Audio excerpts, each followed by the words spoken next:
¿qué tal, mis amados hermanos? Dios me les bendiga este bonito lunes 5 de julio del 2021, hermanos. Y bueno, pues como cada lunes vamos a contestar una pregunta, y la pregunta que estamos contestando ya desde hace algunos lunes es la pregunta: ¿quién soy en Cristo, hermanos? Recuerden que es una pregunta muy importante, mis amados hermanos, sobre todo en el tema de nuestra identidad. Vamos a orar, hermanos, y bueno, que la respuesta sea de gran bendición, y que en todo Dios sea glorificado y exaltado. También que nos guíe con su espíritu. Oremos. Padre, te damos gracias en esta bonita oportunidad que nuevamente nos permites contestar a esta pregunta importante en nuestra vida espiritual, en nuestra vida cristiana. ¿Quién soy en Cristo?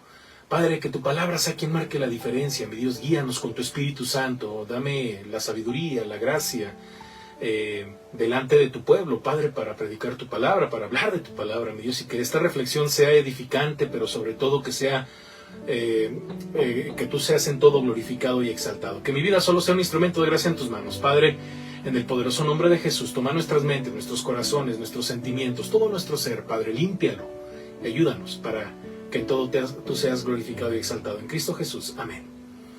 Amén, mis amados hermanos. Y bueno, la siguiente respuesta es: ¿quién soy en Cristo? Bueno, la pregunta es: ¿quién soy en Cristo? Y la respuesta es: alguien seguro de que todas las cosas ayudan a bien. Y bueno, vamos a explicar, ¿verdad, hermanos? A la luz de Romanos 8, del 28 al 30. ¿En qué consiste esta respuesta, hermanos? Dice la palabra de nuestro Dios: y sabemos que los que aman a Dios, todas las cosas les ayudan a bien. Esto es, a los que conforme a su propósito son llamados. Porque a los que antes conoció, también los predestinó para que fuesen hechos conforme a la imagen de su Hijo, para que Él sea el primogénito entre muchos hermanos. Y a los que predestinó, a estos también llamó. Y a los que llamó, a estos también justificó. Y a los que justificó, a estos también glorificó. Desde que se cuenta, hermano, se cuenta que una pequeña iglesia que por mucho tiempo sufría de recursos económicos recibió el beneficio de un patrimonio avaluado en más de $700,000 norteamericanos. Era una suma increíble para que la recibiera una pequeña iglesia ya por los años 70. Se dice que durante varios días seguidos la pequeña iglesia se reunía para saber qué hacer con el uso de ese dinero.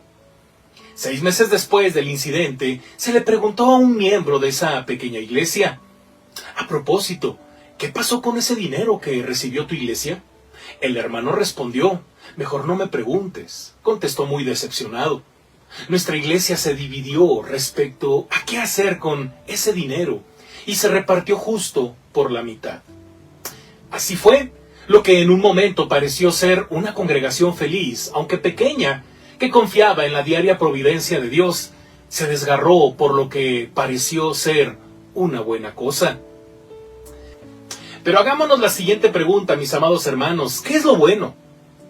Y bueno, un antiguo refrán chino cuenta que un joven que fue criado en un hogar campesino con escasas posesiones materiales, un día pasó por la casa un extranjero, llevando varios caballos consigo. Y el hombre dio grandes voces diciendo: si hay un joven en la casa, quiero darle un caballo. Así fue que aquel joven recibió el regalo más increíble que podía recibir, dada su situación económica. Al día siguiente, el joven se cayó del caballo cuando andaba cabalgando, quebrándose una pierna.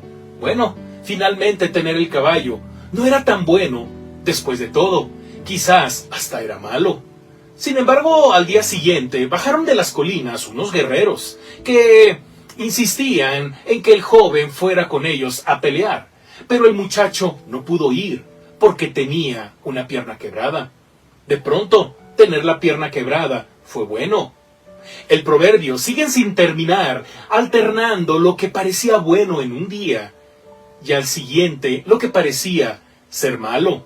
El problema es que en realidad no sabemos lo que es bueno para nosotros, pero déjame decirte, querido hermano, que Dios puede obrar a través de todo. Porque lo bueno es lo que Dios quiere. Dios no promete hacer que algo malo, querido hermano, se vuelva bueno. Tampoco nos asegura que Él nos evitará las cosas malas.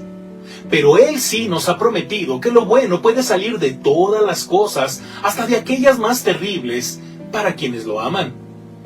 El apóstol Pablo completa en Romanos 8:28 hasta el versículo 30, que es el pasaje que leímos al principio, el pensamiento que empezó en Romanos capítulo 5, versículo 3 al 5, que dice de la siguiente manera: y no solo esto, sino que también nos gloriamos en las tribulaciones, sabiendo que la tribulación produce paciencia, y la paciencia prueba, y la prueba esperanza, y la esperanza no avergüenza, porque el amor de Dios ha sido derramado en nuestros corazones por el Espíritu Santo que nos fue dado.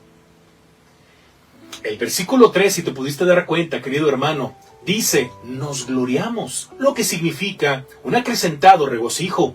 Y luego hay una palabra, tribulación, que significa estar presionado.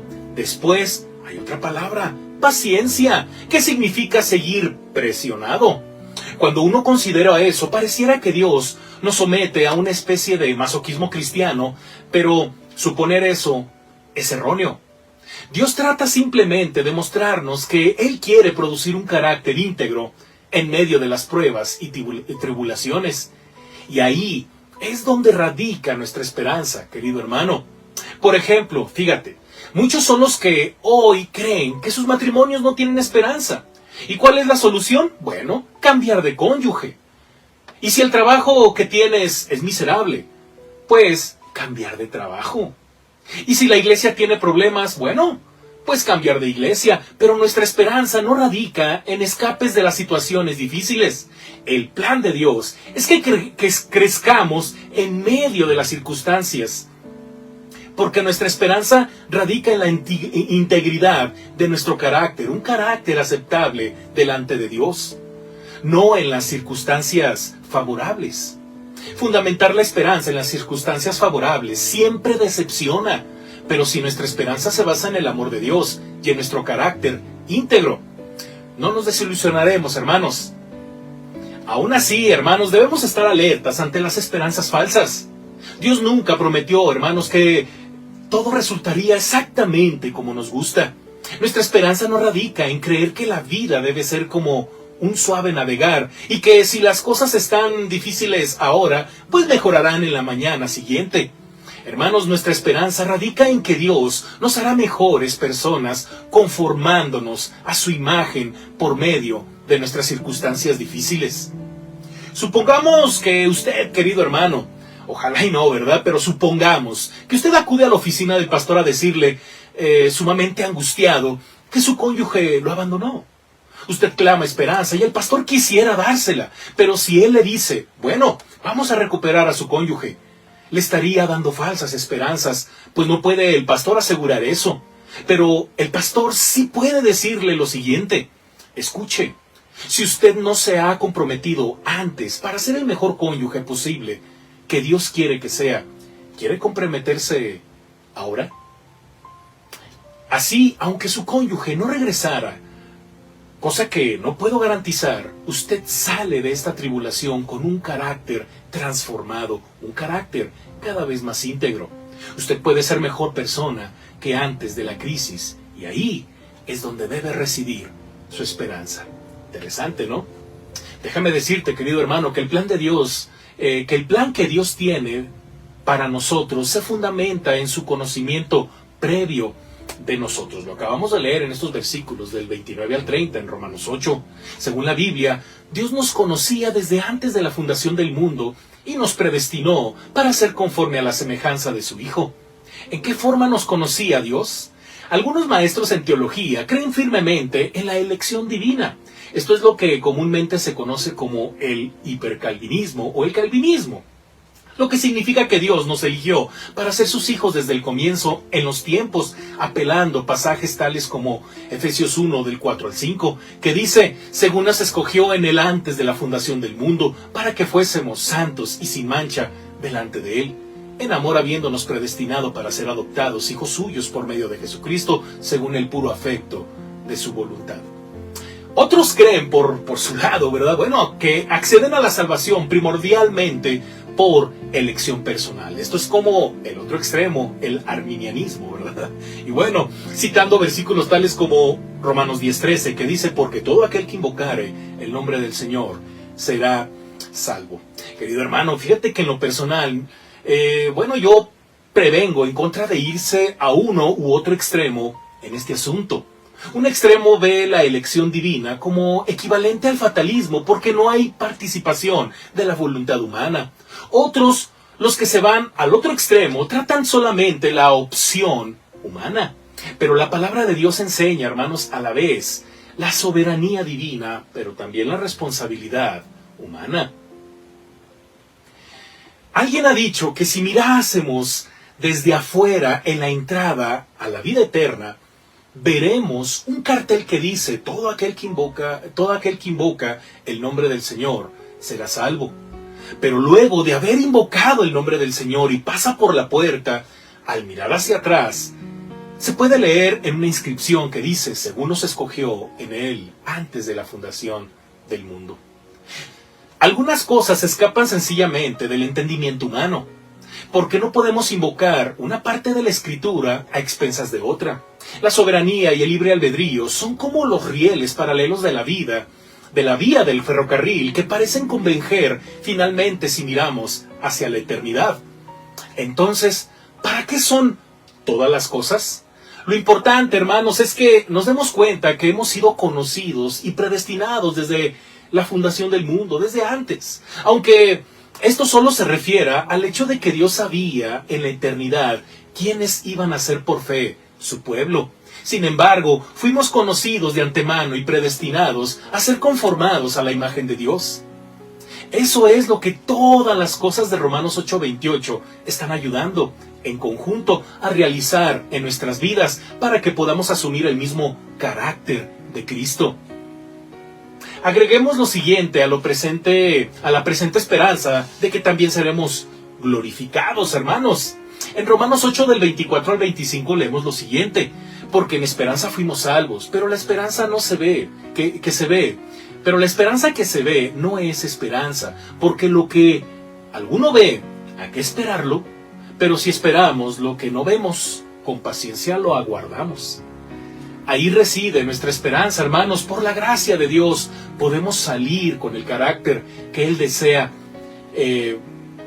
del presente contexto del sufrimiento, pruebas, tribulaciones humanas. La esperanza no es esperar en deseos, hermano. La esperanza bíblica es la presente seguridad del futuro cumplido pleno del plan y promesa de Dios. Oremos, querido hermano. Padre, te agradecemos infinitamente la identidad que tenemos en Cristo, porque eso nos hace estar seguros, Padre bendito, de que todas las cosas tienen un propósito y ayudan para bien. Porque desde antes de la fundación del mundo, tú nos visualizaste, nos contemplaste, nos viste, Padre, con el propósito tuyo cumplido en nuestras vidas. Y todo, Padre, así sean las circunstancias muy difíciles o sean muy buenas, apunta hacia nuestra restauración a un carácter como el de tu Hijo Jesucristo. Alabado seas, Dios, porque en todo tú estás y no te equivocas. Es perfecta tu soberanía y eso nos da tranquilidad y nos da estabilidad en nuestra vida. Que tu iglesia sea una iglesia que está convencida, segura de que todo ayuda bien, conforme a tu propósito, como dice este pasaje de la palabra. A ti sea la honra y la gloria, Dios eterno, en el nombre de Jesús. Amén. Amén, mis amados hermanos. Y bueno, pues con esto damos por concluido nuestra reflexión, y el día de mañana, si Dios nos lo permite, vamos a continuar con nuestro estudio de las cartas generales, hermanos, de Santiago, capítulo 5. Estamos por ahí todavía con este bonito capítulo, y el día miércoles también lo espero a las 7 de la noche en nuestro estudio en vivo por Zoom, en lo que creemos, hermanos. Estamos estudiando el tema de la segunda venida, y el día jueves, hermanos, predicamos el Evangelio. Predicamos un sermón evangelístico para que usted lo pueda compartir y pueda inclusive también meditarlo, reflexionarlo, para que tenga bastantes recursos para compartir el Evangelio. Escúchelo Y si usted a lo mejor necesita un encuentro con el Señor, bueno, puede ser de gran bendición. El día viernes también, hermanos, lo espero a nuestro culto de oración en vivo, el punto de las 6 de la tarde por Facebook y repetición por YouTube a las 8 de la noche. Dios me les bendiga, hermanos. No dejen de diezmar, de ofrendar, no se dejen de conectar a sus departamentos, a sus grupos de oración. No deje de participar también en el reto Príncipe, hermanos. Sigamos adelante y que sigamos creciendo como iglesia para la gloria de nuestro Dios. Hasta la próxima, hermanos. Bye.